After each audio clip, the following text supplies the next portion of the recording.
बिस्मिल्लाहिर्रहमानिर्रहीम। अस्सलाम वालेकुम तमाम फर्स्ट ईयर के स्टूडेंट्स। बेटा आप लोगों को मैंने फर्स्ट ईयर में लेक्चर 5 रिकॉर्ड किया था लास्ट टाइम, और जो लेक्चर नंबर 5 था वो चैप्टर 1 का लाइव मतलब आखिरी हमारा लेक्चर था। आज से हम स्टार्ट करने जा रहे हैं चैप्टर नंबर 3।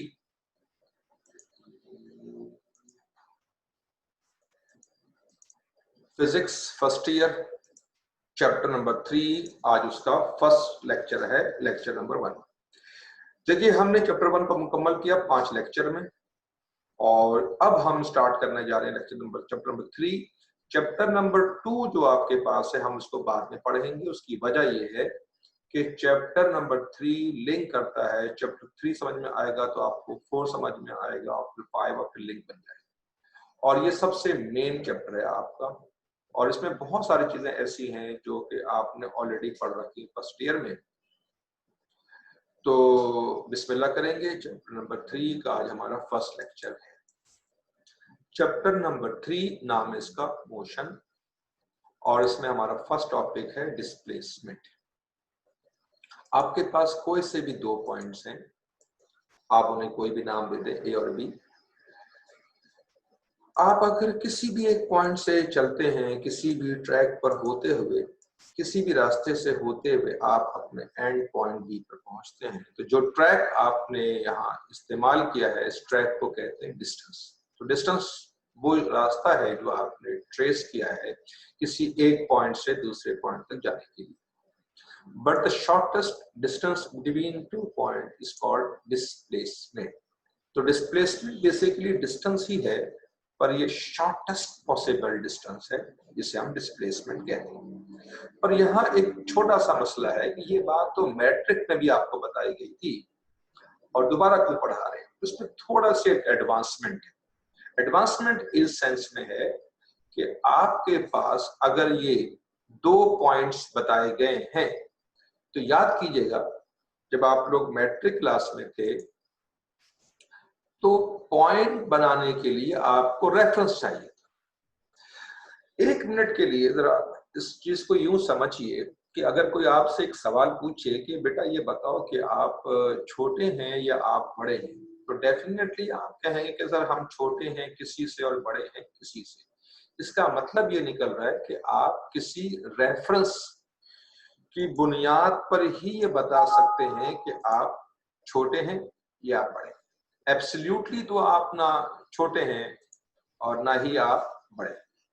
अच्छा, इसी तरह से अगर फर्ज कीजिए मैं आपसे ये पूछूं कि आप पढ़े लिखे हैं या जाहिल, तो डेफिनेटली आप पढ़े लिखे हैं, लेकिन आप अगर इतने पढ़े लिखे हैं तो फिर मुझसे क्यों पढ़ रहे हैं?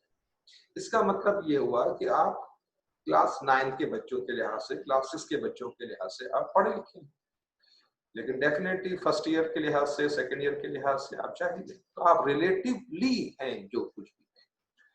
तो अब एक चीज समझिएगा कि जब आपने मैट्रिक में पहली बार मैथमेटिक्स में ग्राफ प्लॉट किया था, तो आपने 2 लाइनें ड्रॉ की थी और उनको नाम दिया था एक्स एक्सिस वाई एक्सिस। अब एक इंटरेस्टिंग बात है जो मैं आज आपको बताने जा रहा हूं कि देखिए मैट्रिक में आपने ग्राफ प्लॉट करते बाद 2 लाइनें क्यों ड्रॉ की थी, उनका नाम एक्स वाई क्यों दिया गया था, ये सारी बातें आपको समझ में आएंगी आज। किस तरह से सुनिए, यहाँ देखिए फर्ज कीजिए ये आपके सामने मेरे पास ये एक बॉल पेन, यहाँ देखिएगा, 1 2, चले मैं ये कर लेता हूँ, इस कैमरे में आ जाते हैं। अब यहाँ देखिएगा इस वक्त इन 2 चीजों के बीच में एंगल हमारा 90 डिग्री, ठीक। अब एक लाइन में और ड्रॉ कर रहा हूं, और ये देखिए वो तीसरी लाइन आ गई। अब अगर आप गौर करें तो एंगल 90 है इन तीनों के बीच, यानी इससे इसका एंगल 90 है, इससे इसका एंगल 90 है, इससे इसका एंगल 90 है। अगर मैं आपसे कहूं कि एक चौथी लाइन भी बनाइए, एक चौथी लाइन बनाइए जिसका एंगल 90 हो इन तीनों से, which is impossible. It means कि you can make only 3 lines which are perpendicular. तो तो इसको हम फ्रेम ऑफ रेफरेंस कहते हैं। जिस स्पेस में आप रहते हैं इसमें सिर्फ 3 लाइनें ही ड्रॉ की जा सकती जिनके एंगल आपस में 90 है, चौथी लाइन पॉसिबल नहीं। इसे कहते हैं फ्रेम ऑफ रेफरेंस, जो हम स्पेस में ले सकते हैं। अब हम वापस आते हैं उसी चीज पर अपने लेक्चर पे। तो यहां देखिएगा, आपके पास ये 2 पॉइंट है, फर्ज कीजिए ए और बी। तो डेफिनेटली ये पॉइंट किसी रेफरेंस के लिहाज से लिए गए हैं। रेफरेंस फर्ज कीजिए मैंने ये लिया और ड्रॉ कर दिया मैंने एक्स एक्सिस वाई एक्सिस। अच्छा, अब आप बोलेंगे सर मैट्रिक में तो हमें सिर्फ 2 लाइनें बनाई गई थी, एक्स वाई, आप बता रहे हैं 3 लाइनें होती हैं। दरअसल आप जिस कॉपी पर काम कर रहे हैं इस कॉपी पर सिर्फ 2 ही लाइनें बनाई जा सकती हैं, एक्स वाई। यानी आप कॉपी पर हॉरिजॉन्टल जा सकते हैं, वर्टिकल जा सकते हैं, अपवर्ड डाउनवर्ड नहीं जा सकते। और इस कमरे में जहां आप बैठे हैं उसमें आप लेफ्ट राइट अप डाउन के साथ बैक और फ्रंट भी जा सकते हैं। तो एक डायमेंशन और भी है जो इस वाले पॉइंट से सीधा बाहर की तरफ। अब क्योंकि मैं बाहर ऐसे तो निकाल नहीं सकता हवा में, तो मैं इसको क्रॉस में शो कर रहा हूँ, बुक्स में ऐसे ही शो किया है। इसे कहते हैं फ्रेम ऑफ रेफरेंस। अब इस रेफरेंस के जरिए हम इन 2 पॉइंट्स को के डिस्प्लेसमेंट को डिफाइन करना चाहेंगे। टेक्निक ये होती है कि आप इस पॉइंट को, जो आपके ओरिजिन है इस रेफरेंस का, उसको मिला दीजिए ए और बी से। मिला दिया आपने तो ये 2 बन गए वेक्टर। ये वो वेक्टर है जो पॉइंट ए पर खत्म हो रहा है, ये बी पे खत्म हो रहा है। ये दोनों वेक्टर वो हैं जो स्टार्ट हो रहे हैं आपके फ्रेम ऑफ रेफरेंस के ओरिजिन से। तो उसको हम रेफरेंस वेक्टर कहते हैं या पोजीशन वेक्टर कहते हैं, क्योंकि इनकी पोजीशन फिक्स है और शो करते हैं आर से। ये पॉइंट ए पर खत्म हुआ तो आर ए का है, ये बी पर तो उसको आर बी का। ये आपने 2 वेक्टर बना दिए। अब अगर इस डिस्प्लेसमेंट को डिफाइन करना है इस रेफरेंस के जरिए, तो रेफरेंस के वेक्टर 2 हैं आर ए आर, तो डिस्प्लेसमेंट होगा आर बी माइनस आर। और ये बहुत सिंपल है। देखिए, मैं अगर आपसे ये कहूं कि आपके पास कुछ पैसे हैं और किसी ने आपको, फर्ज कीजिए, चले मैं ये कहता हूं कि आपके पास 5 रुपए हैं और किसी ने आपको कुछ पैसे दिए और आपके पास 20 रुपए हो गए, तो कितने दिए गए? तो आप बोलेंगे सर 15 रुपीज, क्योंकि मेरे पास पहले 5 रुपए थे, उसके देने के बाद 20 हुए हैं, तो फाइनल 20 है, इनिशियल 5 था, तो डिफरेंस आया 20 माइनस 5 यानी 50। बिल्कुल इस तरह यहाँ भी देखिए, जब आप पॉइंट ए पर थे तो आर ए वेक्टर था, जब पॉइंट बी पर है तो आर बी वेक्टर है। तो आर ए इनिशियल है और आर बी फाइनल है, तो आप फाइनल में से इनिशियल को माइनस करें। तो ये डिस्प्लेसमेंट की डेफिनेशन हो गई रेफरेंस के जरिए। अब इसे लिखना कैसे होगा वो सुनिए। आप बोलेंगे कि if we have 2 point A and B and if we want to find displacement between point A and B, then we make a frame of reference and draw 2 vectors RA and RB. RA RB क्या है? Position vector. Then displacement of a body can be defined as RB minus RA. If a body moves from any point A to B in any path with respect to any frame of reference, then displacement of a body can be defined as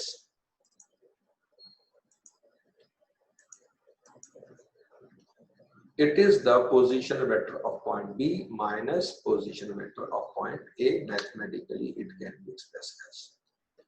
चलिए, अब मैं चाहूंगा कि आप लोग पढ़े बताइए। If a body move from any point A to B in any path with respect to any frame of reference, then displacement of a body can be defined as it is the position vector of point B minus position vector of point A. ये आपकी displacement की definition हो गई with respect to frame of reference. और वो कहना the shortest distance between 2 point गलत तो वो भी नहीं है, लेकिन प्रॉपर अगर वर्डिंग की बात करें तो वो ये बनती है इसमें। अब थोड़ा आगे चलते हैं। फिर सुनिए, आपके पास कोई से भी 2 पॉइंट्स हैं ए और बी और आप किसी भी ट्रैक से होते हुए पहुंचते, जो भी ट्रैक आपने इख्तियार किया है वो डिस्टेंस, और जो शॉर्टेस्ट पॉसिबल डिस्टेंस होता है उसे कहते हैं डिस्प्लेसमेंट। अब यहाँ एक बात और समझ लीजिए कि वेलोसिटी क्या चीज होती है। अब एक बात समझ में आ गया ना कि जो भी ट्रैक आपने लिया है वो तो डिस्टेंस हो गया और जो शॉर्टेस्ट पॉसिबल ट्रैक है वो डिस्प्लेसमेंट हो गया, जो आपने यहाँ पर देखा। वेलोसिटी क्या है? वेलोसिटी है असल में डिस्प्लेसमेंट ओवर टाइम। अगर ये टाइम 1 हो जाए तो उस 1 सेकंड के अंदर या 1 मिनट्स में या 1 आवर में, यूनिट टाइम में जो डिस्प्लेसमेंट कवर हुआ है, जिसे वेलोसिटी कहते हैं। तो velocity is the amount of displacement travel by a body in unit time. यहाँ लफ्ज यूनिट का इस्तेमाल इसलिए हो रहा है कि इसको 1 होना है। अब 1 मिनट भी हो सकता है, 1 सेकंड भी हो सकता है, 1 आवर्स भी हो सकता है, 1 डेज भी हो सकता है। जैसे गाड़ियों की स्पीड आप कहते हैं किलोमीटर पर आवर, किलोमीटर पर सेकंड तो नहीं बोलते, इसलिए हमने लफ्ज किया यूनिट टाइम। इंस्टेंटेनियस वेलोसिटी क्या होती है? अब नाम पर एक गौर कर लीजिए, इंस्टेंटेनियस लफ्ज निकला है इंस्टेंट्स। देखिए फर्ज कीजिए ये बॉडी यहाँ पर था, कुछ देर के बाद वो यहाँ पहुंचा, फिर वो यहाँ पहुंचा, कभी यहाँ था, कभी यहाँ था, कभी तो किसी एक इंस्टेंट पर, किसी एक पॉइंट पर जो वेलोसिटी होगी उसको बोलेंगे इंस्टेंटेनियस वेलोसिटी। ये जो आप वेलोसिटी निकाल रहे हैं, ये तो टोटल डिस्प्लेसमेंट को टोटल टाइम से डिवाइड करके निकाल रहे हैं, इसीलिए इस वेलोसिटी को एवरेज वेलोसिटी कहते हैं। यूं कहिए कि एवरेज वेलोसिटी ही को हम असल में वेलोसिटी कहते हैं। और इंस्टेंटेनियस वेलोसिटी का मतलब हुआ it is the velocity of a body at a particular point, और it is the velocity of a body at any instant, किसी लम्हे पर। अब एक छोटी सी बात को और समझिएगा। देखिए डिस्टेंस ओवर टाइम को स्पीड कहते हैं और डिस्प्लेसमेंट ओवर टाइम को वेलोसिटी कहते हैं। तो इन दो लफ्ज में फर्क रखिएगा। जब मैं कहूं आपसे स्पीड तो समझ जाइएगा कि मैं बात कर रहा हूं यूनिट टाइम में कवर होने वाला डिस्टेंस, और अगर मैं बात कर रहा हूं वेलोसिटी की तो उसके माने में यूनिट टाइम में डिस्प्लेसमेंट की बात कर रहा हूं। यानी यूनिट टाइम में जो डिस्टेंस कवर हो वो स्पीड है, और यूनिट टाइम में जो डिस्प्लेसमेंट कवर हो वो वेलोसिटी है। यानी speed is the rate of distance and velocity is the rate of displacement. अब देखिए एक एमसीक्यू आपके सामने है, rate of change of distance is called speed और rate of change of displacement is called velocity. तो बेसिक डिफरेंस समझ में आ गया आपको स्पीड वेलोसिटी। अब दोबारा से देख लेते हैं इसको। जो ट्रैक आप लेते हैं एक पॉइंट से दूसरे पॉइंट जाने के लिए, उससे हम स्पीड, उसे हम डिस्टेंस कहते हैं, और जो शॉर्टेस्ट पॉसिबल डिस्टेंस होता है उसे हम डिस्प्लेसमेंट कहते हैं। यूनिट टाइम के अंदर जो डिस्टेंस कवर होता है वो स्पीड है, और जो डिस्प्लेसमेंट कवर होता है यूनिट टाइम में वेलोसिटी।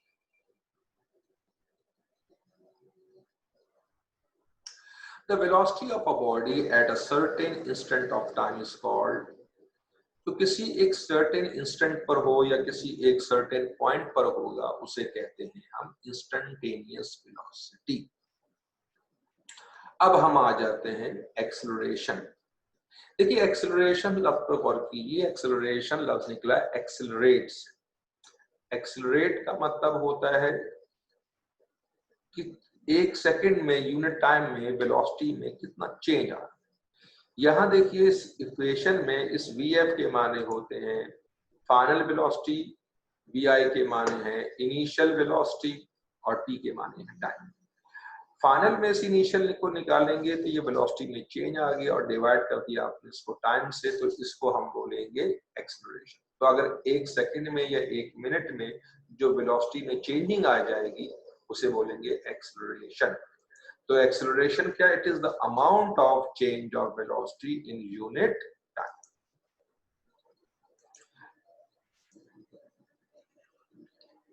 अब मैं आपको एक चार्ट के जरिए ये बात समझाता हूं एक्सेलरेशन क्या है। सर सुनिएगा बड़े गौर से। फर्स्ट कीजिए एक चीज की वेलोसिटी 4 थी, एक सेकंड बाद वेलोसिटी 4 से बढ़कर 6 हो गई, तो हम बोलेंगे इसमें एक्सेलरेशन 2 है। फिर एक सेकंड बाद वेलोसिटी अगर 6 से 10 हो गई तो इस मींस के 4 इजाफा हुआ, तो हम बोलेंगे यहाँ 4 एक्सेलरेशन है। और अगर 10 से 20 हो गई एक सेकंड बाद, तो हम बोलेंगे कि 10 का इजाफा हुआ वेलोसिटी में एक सेकंड में, तो एक्सेलरेशन 10 है। और अगर फिर 25 हो गई तो हम बोलेंगे 5। इट मींस के एक्सेलरेशन यहाँ एग्जिस्ट कर रहा है क्योंकि वेलोसिटी इंक्रीज हो रही है। पर फर्ज कीजिए कि 1 सेकंड बाद वेलोसिटी 4 से 6 हो जाए और फिर 6 से 8 और फिर 8 से 10 और फिर 10 से 12। अब ये बहुत इंटरेस्टिंग है। आप देख रहे हैं कि हर सेकंड में 2-2 का इजाफा हो रहा है, तो हम बोलेंगे यहाँ एक्सेलरेशन तो है, वो तो पहले भी था, पर ये यूनिफॉर्मली इंक्रीज हो रहा है, तो हम बोलेंगे यूनिफॉर्म एक्सेलरेशन है और वो है 2। अब एक और इंटरेस्टिंग एग्जांपल देखते हैं। फर्ज कीजिए वेलोसिटी है 4 और 1 सेकंड बाद भी वेलोसिटी 4 है और फिर उसके बाद भी 4 और उसके बाद भी 4 और उसके बाद भी 4, तो हम बोलेंगे देयर इज नो एक्सेलरेशन, क्योंकि वेलोसिटी इंक्रीज नहीं हो रही, तो एक्सेलरेशन 0 है, यानी है ही नहीं। अब एक और इंटरेस्टिंग बात देखते हैं। फर्ज कीजिए वेलोसिटी 20 थी और 1 सेकंड बाद वेलोसिटी 16 हो गई, इसका मतलब ये हुआ कि 4 डिक्रीज हुए। तो एक्सेलरेशन के लफ्ज तो के माने एक्सेलरेट करना होते हैं, यहाँ तो एक्सेलरेट नहीं कर रहा बल्कि तो डिक्रीज कर रहा है, तो इसको बोलेंगे नेगेटिव एक्सेलरेशन, यानी एक्सेलरेशन में कमी, जिसको रिटार्डेशन कहते हैं या डी एक्सेलरेशन कहते हैं। अब यहाँ देखिए, मुझे बताइए हर सेकंड में वेलोसिटी में कमी तो आ रही है, पर एक जैसी आ रही है 4 4 4, तो हम बोलेंगे एक्सेलरेशन -4 है और ये भी यूनिफॉर्म है। तो एक्सेलरेशन पॉजिटिव भी हो सकता है, नेगेटिव भी हो सकता है और 0 भी हो सकता है। 0 कब होगा? जब वेलोसिटी में कोई चेंजिंग ना आ रही हो। पॉजिटिव कब होगा? जब इंक्रीज हो रहा हो। और नेगेटिव कब? जब डिक्रीज हो रहा हो। और नंबर उस वक्त आएगा तो जिस नंबर से इंक्रीज या डिक्रीज हो रहा है। पर यहाँ देखिए मैंने कोई नंबर नहीं लिखा, क्योंकि इंक्रीज तो हो रहा है, एक्सेलरेशन है तो पॉजिटिव बट नॉट यूनिफॉर्म। एक और देखिए एग्जांपल। फर्स्ट की वेलोसिटी 20 थी, 1 सेकंड बाद वेलोसिटी 16 हो गई और फिर 10 हो गई और फिर 8। अब देखिए मुस्तकिल एक्सेलरेशन वेलोसिटी में कमी आ रही है, तो एक्सेलरेशन नेगेटिव तो है बट नॉट यूनिफॉर्म, क्योंकि पहले 20 से 16 होने का मतलब -4, फिर 16 से -6, फिर -2, फिर -1, तो हम बोलेंगे एक्सेलरेशन नेगेटिव है बट नॉट यूनिफॉर्म, इसलिए हमको नंबर नहीं दे सकते। तो ये बात अंडरस्टैंड करने की है। मैं पूरी बात को समेट रहा हूं यहाँ पर आज के लेक्चर को। आज हमने बिस्मिल्लाह किया है चैप्टर नंबर 3 और जी, तो आज आपके चैप्टर नंबर 3 का फर्स्ट लेक्चर था और हमारा टॉपिक था डिस्प्लेसमेंट, वेलोसिटी और एक्सेलरेशन। अब एक बार रिकॉल करें, जो पाथ आपने कवर किया है उसे क्या कहेंगे? डिस्टेंस। और जो शॉर्टेस्ट पॉसिबल डिस्टेंस है उसे क्या बोलेंगे? डिस्प्लेसमेंट। और 1 सेकंड या 1 मिनट या यूनिट टाइम में जो डिस्टेंस कवर हो वो स्पीड है, और 1 सेकंड या यूनिट टाइम में जो डिस्प्लेसमेंट कवर हो वेलोसिटी है, और 1 सेकंड या यूनिट टाइम में जो वेलोसिटी में तब्दीली आ जाए वो एक्सेलरेशन है। अगर तब्दीली बढ़ने की शक्ल में आए तो पॉजिटिव एक्सेलरेशन है, और अगर घट रही है तो नेगेटिव एक्सेलरेशन है, और अगर वेलोसिटी तब्दील नहीं हो रही तो एक्सेलरेशन 0। अच्छा, मैं यहाँ पर एक बात आप तमाम बच्चों को बता दूं कि देखिए जो हमारा लेक्चर है ये आपके पास रिकॉर्ड होकर के इसलिए आता है ताकि आप उसको अच्छी तरह से 2-3 बार देख लें और उसको याद करें। नोट्स अपने साथ रखिए।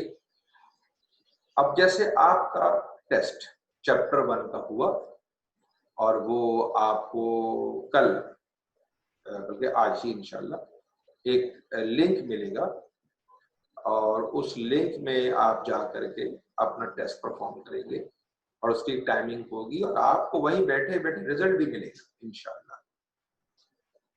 तो घर बैठे बैठे आपको टेस्ट भी देना और घर बैठे बैठे आपको रिजल्ट भी मिलेगा। और लाइव सेशन भी होगा, जैसे अभी हमारा चैप्टर 1 हुआ उसका लाइव सेशन हुआ और अब चैप्टर नंबर 3 है, अब उसका लाइव सेशन भी होगा, लेकिन जब हम एक टॉपिक को पूरा कर चुके होंगे। अब जो मेरा नेक्स्ट लेक्चर होगा, लेक्चर नंबर 2 चैप्टर नंबर 3 का, उसमें हम थोड़ा सा इससे और आगे चलेंगे और हम MCQs देखेंगे मजीद और इस टॉपिक को मुकम्मल करेंगे। बस आज के लिए इतना ही है और इंशाल्लाह फिर कल मिलते हैं। जब तक के लिए अल्लाह हाफिज, अपना ख्याल रखिएगा।